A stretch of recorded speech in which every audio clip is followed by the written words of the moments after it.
Ide mendirikan perpustakaan Gayo bermula saat masuk kuliah, tahun 2002, tamat tahun 2006, di Fakultas Sastra Universitas Sumatera Utara, USU, Medan.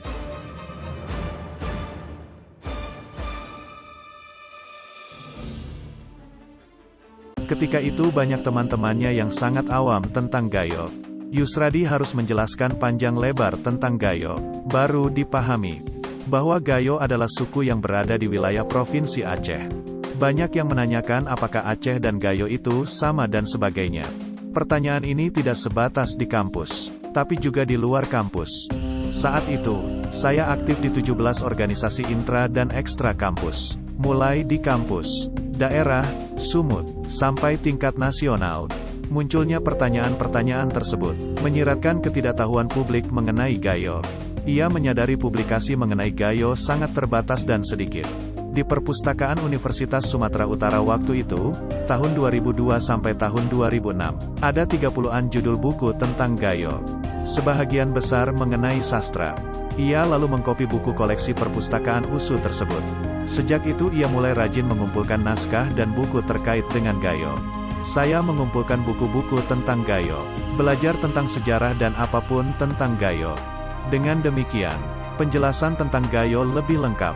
Yusradi yang pernah bekerja sebagai dosen bahasa Inggris STKIP Muhammadiyah Takengon, tahun 2007 sampai tahun 2008, dan Sekolah Tinggi Manajemen Informatika Ilmu Komputer, STMIK, Mikroskill Medan, tahun 2008 sampai tahun 2009. Yusradi juga tercatat anggota tim peneliti peran bahasa dan kebudayaan dalam konteks NKRI, Keanekaragaman untuk Persatuan dan Kesatuan di Aceh Pusat Penelitian Kemasyarakatan dan Kebudayaan Lembaga Ilmu Pengetahuan Indonesia, LIPI, 2015, serta anggota tim pengembangan kawasan Gayo Alas, Aceh Tengah, Aceh Tenggara, Gayo Lues, dan Bener Meriah, dan Gayo Alas Mountain International Festival, GAMIFES, Kementerian Koordinator Bidang Pembangunan Manusia dan Kebudayaan RI, tahun 2018 sampai tahun 2024. Yusradi juga terdorong mulai menulis tentang Gayo di media massa dalam bentuk artikel dalam kurun tahun 2003 sampai tahun 2017. Selanjutnya mulai menulis buku mengenai Gayo sejak 2008 sampai sekarang. Setiap ke kampus lainnya saat ada kegiatan kemahasiswaan baik di Sumut, Aceh, dan dalam kegiatan-kegiatan mahasiswa tingkat nasional, Yusradi selalu menyempatkan untuk ke perpustakaan kampus dan perpustakaan daerah untuk mencari literatur Gayo. Kemana saya studi tinggal, buku-buku Gayo ini selalu saya bawa, untuk kepentingan referensi saat menulis, riset, menarasumberi kegiatan, terutama kegiatan tentang Gayo, dan membantu peneliti yang memerlukan referensi tentang Gayo.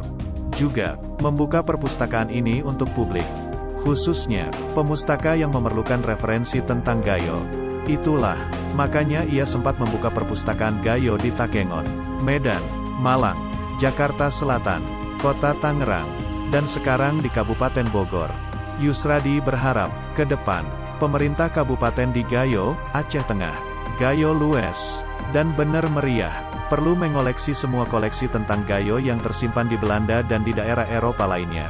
Banyak bahan-bahan terkait Gayo di Belanda. Ini terjadi setelah penyerbuan pasukan Van Dalen ke Gayo, sebut konsultan kajian objek pemajuan kebudayaan dalam pelestarian dan pengelolaan warisan budaya di dataran tinggi Gayo Alas, DTGA, Kementerian Koordinator Bidang Pembangunan Manusia dan Kebudayaan RI, 2019. Yusradi Usman Al-Gayoni, tokoh di balik berdirinya perpustakaan ini. Lahir di Bebesen, Takengon, tanggal 20 Maret tahun 1983. Ia seorang peneliti, penulis dan aktivis lingkungan dan kemasyarakatan. Ia terlibat di berbagai kegiatan penelitian tentang etnografi. Mendirikan perusahaan penerbitan Mahara Publishing.